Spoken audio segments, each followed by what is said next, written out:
Nepal Tibet ಗಡಿ ಪ್ರದೇಶದಲ್ಲಿ ಭೀಕರ ಪ್ರವಾಹ ಮತ್ತು ಭೂಕುಸಿತ. ಮೃತರ ಸಂಖ್ಯೆ 469ಕ್ಕೆ ಏರಿಕೆಯಾಗಿದೆ. ಗಡಿಭಾಗದ ಎರಡೂ ಕಡೆಗಳಲ್ಲಿ ಒಟ್ಟು 1498 ಮಂದಿ ನಾಪತ್ತೆ.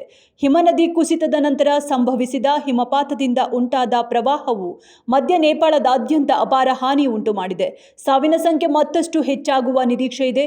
290 ಭಾರತೀಯರ ಸಂಪರ್ಕ ಇನ್ನೂ ಸಾಧ್ಯವಾಗಿಲ್ಲ. ಟಿಬೆಟ್ನಲ್ಲಿ ಮತ್ತೊಂದು ಅಣೆಕಟ್ಟು ಒಡೆದಿದ್ದು ನೇಪಾಳದಲ್ಲಿ ಎರಡನೇ ಪ್ರವಾಹದ ಭೀತಿ ಸೃಷ್ಟಿಸಿದೆ. ಹಿಮನದಿ ಕುಸಿತದಿಂದ ಉಂಟಾದ ಕೃತಕ ಸರೋವರ ಒಡೆದ ಕಾರಣ ತ್ರಿಶೂಲಿ ನದಿ ತೀರದಲ್ಲಿ ರೆಡ್ ಅಲರ್ಟ್ ಘೋಷಣೆ. ರಕ್ಷಣಾ ಕಾರ್ಯಾಚರಣೆ ತಾತ್ಕಾಲಿಕವಾಗಿ ಸ್ಥಗಿತಗೊಂಡಿದ್ದು ನೂರಾರು ಜನ ನಾಪತ್ತೆಯಾಗಿದ್ದಾರೆ. ರಸ್ತೆಗಳು ಮತ್ತು ಸೇತುವೆಗಳು ನಾಶವಾಗಿದ್ದು ಪರಿಸ್ಥಿತಿ ಮತ್ತಷ್ಟು ಸಂಕೀರ್ಣವಾಗಿದೆ. ಈ ಘಟನೆ ಭಾರತಕ್ಕೂ ಎಚ್ಚರಿಕೆ ನೀಡಿದೆ. ಯಶ್ ಅಭಿನಯದ ಟಾಕ್ಸಿಕ್ ಸಿನಿಮಾ ಹಿನ್ನೆಲೆಯಲ್ಲಿ ಸೆನ್ಸಾರ್ ಮಂಡಳಿ ವಿರುದ್ಧ ಕೆ. ಅಣ್ಣಾಮಲೈ ತೀವ್ರ ವಾಗ್ದಾಳಿ.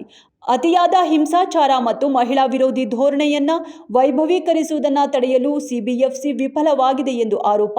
ದೊಡ್ಡ ಸ್ಟಾರ್ ಸಿನಿಮಾಗಳಿಗೂ ಕಟ್ಟುನಿಟ್ಟಿನ ಸೆನ್ಸಾರ್ ನಿಯಮ ಅನ್ವಯಿಸಬೇಕು ಎಂದು ಆಗ್ರಹ.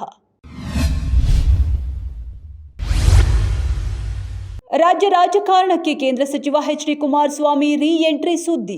ಈ ನಡುವೆ ಕುತೂಹಲ ಮೂಡಿಸಿದ ಪ್ರಧಾನಿ ಮೋದಿ ಅವರ ಜೊತೆಗೆ ಎಚ್.ಡಿ.ಕೆ ನಡೆಸಿರೋ ಮಹತ್ವದ ಮಾತುಕತೆ. ಮತ್ತೆ ಕರ್ನಾಟಕಕ್ಕೆ ಮರಳುವ ವಿಚಾರದ ಬಗ್ಗೆ ಪ್ರಧಾನಿ ಜೊತೆ ಮಾತುಕತೆ ನಡೆಸಿದ್ದಾರೆ ಎನ್ನಲಾಗಿದೆ. ಸೂಕ್ತ ಸಮಯ ಬಂದಾಗ ನಿರ್ಧಾರ ಮಾಡೋಣ ಎಂದು ಪ್ರಧಾನಿ ಮೋದಿ ಕೇಂದ್ರ ಸಚಿವರಿಗೆ ತಿಳಿಸಿರೋದಾಗಿ ಮಾಹಿತಿ.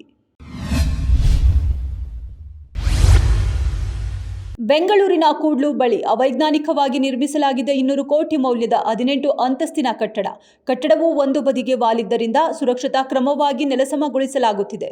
ಅವೈಜ್ಞಾನಿಕವಾಗಿ ನಿರ್ಮಾಣ ಮಾಡಿದ್ದ ಹಿನ್ನೆಲೆಯಲ್ಲಿ ಕಟ್ಟಡ ನೆಲಸಮ ಮಾಡಲಾಗುತ್ತಿದೆ. 49 ಅಪಾರ್ಟ್ಮೆಂಟ್ಗಳ ತೆರವು ಕಾರ್ಯ ನಡೆಯಲಿದ್ದು ಸುರಕ್ಷಿತ ಹಾಗೂ ನಿಯಂತ್ರಿತ ವಿಧಾನದಲ್ಲಿ ಕಟ್ಟಡ ಕೆಡವಲು ನಿರ್ಧಾರ ಮಾಡಲಾಗಿದೆ.